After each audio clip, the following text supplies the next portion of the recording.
जान लेकर रहूंगा इस बुढ़े की, इनको मैं खत्म करूंगा आज। ये क्या कर रहे हैं मालिक आप? कुछ नहीं कर रहा हूँ, दूध निकाल के आए। नहीं मालिक, मैं अभी जा रहा हूँ। दूध निकाल के आ जा, चल। आज तो बच गया, कल देखूंगा मैं तुझको। आज तो चला गया, कब तक मालिक की जान बचाता रहूंगा।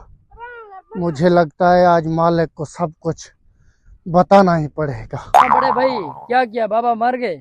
नहीं यार, बाबा अब भी बूढ़ा बच निकला। जब तक ये नौकर है हमारा काम नहीं होगा। पहले इस नौकर को टपकाना पड़ेगा। मुझे लगता है नौकर के दिन भी करीब आ रहे हैं। करीब इनको पहले टपकाना पड़ेगा। ओ अरे मालिक तो सो रहा है बड़ी गहरी नींद में, लेकिन बताना ही तो पड़ेगा इसको। मालिक, मालिक।